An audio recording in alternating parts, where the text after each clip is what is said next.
Bonjour à toutes et à tous, je suis Mickaël Trapenard, conseiller fiscal, et j'ai le plaisir de vous retrouver pour ce nouvel épisode de Tax Free. Si ce n'est pas déjà fait, je vous invite à aller consulter le disclaimer que vous trouverez dans l'onglet à propos de la chaîne. Aujourd'hui, une vidéo un petit peu spéciale.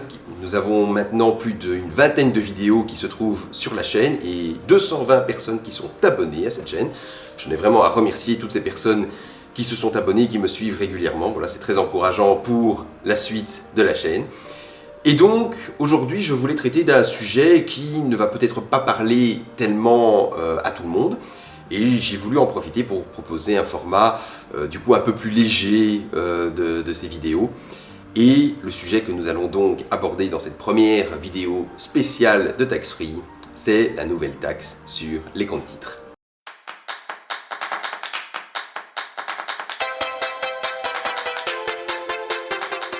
Pourquoi est-ce que l'on parle de la nouvelle taxe sur les comptes titres?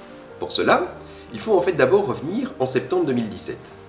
Pour rappel, à cette époque, la Belgique a un gouvernement de centre droit qui est constitué par l'accord de gouvernement du CDNV, de la NVA, de l'OPNVLD et du MR, donc gouvernement de centre droit. Dans le cadre de discussions budgétaires, il est question donc d'instaurer une nouvelle taxe. Après beaucoup de tergiversations, on en arrive effectivement à ce que le gouvernement décide d'instaurer une taxe sur les comptes titres.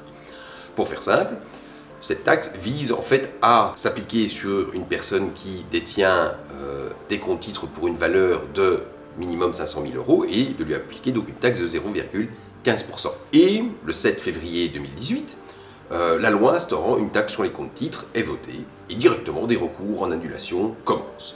Il aura fallu attendre jusqu'au 17 octobre 2019 pour que la Cour constitutionnelle considère effectivement que cette taxe était illégale et l'annule.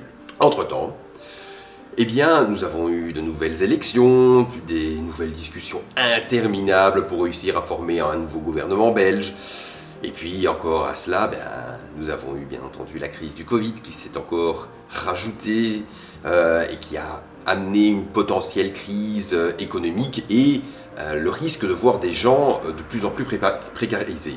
Et dans le cadre donc de ces discussions gouvernementales, pour former ce nouveau gouvernement, il y avait bien entendu une opposition entre les partis de gauche et les partis de droite. Et les partis de gauche voulaient absolument que ce soit les personnes qui avaient les épaules les plus larges, comme on a dit, donc la capacité contributive la plus importante, qui assument au mieux cette nouvelle crise économique qui se profilait. Ce à quoi les partis de droite étaient, dans leur ensemble, opposés. Comment faire pour créer une taxe sans en créer une? Mais on n'en a pas une justement qui s'est fait annuler récemment? Ah voilà, ça c'est une bonne idée. Bah oui, on n'a qu'à la reprendre, on la modifie un peu, et puis bon, comme c'était une taxe qui normalement touchait ceux qui avaient les moyens, on peut bien faire croire que c'est une taxe qui vise les plus riches. Et du coup, suite à la sortie de l'accord gouvernemental, la gauche est sortie dans les médias et a vraiment parlé d'une grande victoire parce qu'ils avaient réussi à mettre en place une taxe qui allait, soi-disant, taxer les plus riches. Je rappelle quand même qu'en gros, nous sommes face à une taxe de droite qui a réussi à être recyclée pour qu'on fasse croire que c'est une taxe de gauche. Pour vous, je sais pas, moi je trouve que franchement, nos responsables politiques, ils ont vraiment pas peur de grand-chose. Et donc, le 11 février 2021, la loi portant introduction d'une taxe annuelle sur les comptes titres est votée. Et qu'est-ce qu'elle prévoit en fait, cette nouvelle loi? Eh bien, elle prévoit simplement de taxer les comptes titres qui ont une valeur de plus d'1 million d'euros au taux de 0,15%. Cette taxe n'a donc maintenant absolument plus rien à voir avec l'ancienne taxe sur les comptes titres. Comment ça, elle n'a plus rien à voir? Non, elle n'a vraiment plus rien à voir. Tu te moques de qui? On taxe des comptes titres, avec le même taux de taxation, et le nom même des deux lois, c'est quasiment la même chose. En quoi c'est différent? Ah mais ce n'est pas moi qui le dis, c'est le gouvernement. C'est-à-dire que dans le texte explicatif de la loi, il est précisé que cette nouvelle taxe ne doit pas être confondue avec la taxe sur les comptes titres annulée par la Cour constitutionnelle. Ceci n'est pas une pipe.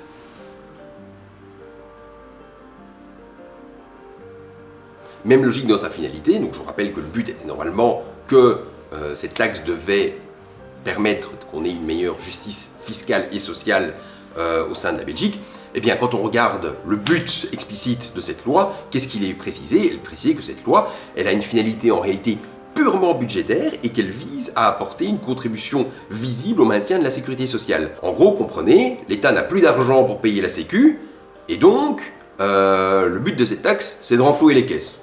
En substance, c'est tout à fait ça. Du coup, qu'est-ce qu'on a vraiment de nouveau dans cette nouvelle taxe sur les comptes titres? Bon, la première chose déjà, c'est que maintenant, on n'est vraiment plus du tout, en tout cas en théorie, sur une taxe sur la fortune. C'est-à-dire que quand on regarde effectivement cette taxe, on est plus proche d'une taxe d'abonnement. Un peu à l'image de la redevance télé wallonne quand elle existait encore. C'est-à-dire que vous avez un compte titre, et en plus il a une valeur de plus d'1 million d'euros, et bien dans ce cas-là, bang, vous subissez la taxation. Et peu importe qui vous êtes, peu importe les circonstances, voilà, c'est juste le fait de posséder ce compte titre. En même logique, on a ce seuil qui a été relevé, donc de 500 000 euros à 1 million d'euros. Alors, quelle a été la justification de ce nouveau seuil d'1 million d'euros? Parce que c'était quand même une critique qu'on avait déjà eue sous l'ancienne taxe.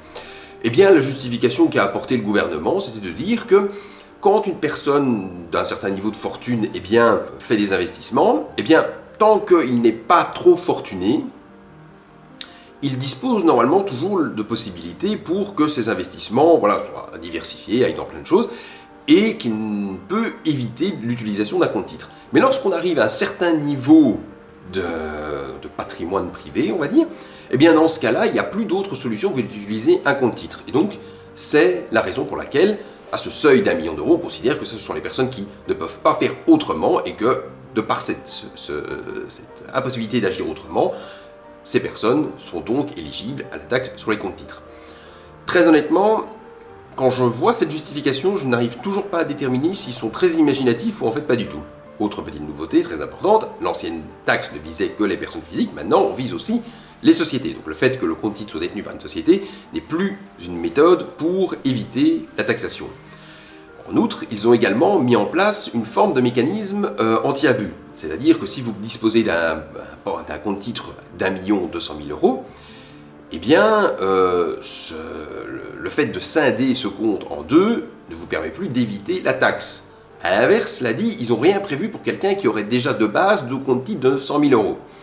Je me demande pourquoi, mais enfin voilà, c'est comme ça. Et donc, quand on regarde un peu tout ça, c'est pas très surprenant qu'un grand avocat, en voyant débarquer le texte de loi, avait dit que si un étudiant avait rendu une telle copie, il aurait eu un 0 sur 20 tellement que c'était mal fait. C'était pas mauvais, c'était très mauvais, voilà. Et en conséquence, nous pouvons tous nous poser la question de savoir quelle va être l'espérance de vie de cette nouvelle taxe sur les comptes titres. C'est tout pour aujourd'hui, j'espère que ce nouvel épisode spécial vous aura plu. Si c'est le cas, eh bien n'hésitez pas à laisser un pouce bleu, un petit commentaire, à partager la vidéo, voire même à vous abonner à la chaîne. Si vous avez des questions plus spécifiques sur la matière que nous avons vue aujourd'hui, eh bien je vous invite à prendre contact avec un professionnel du chiffre qui pourra vous en dire plus. Et moi je vous dis à bientôt pour un nouvel épisode de Tax Free.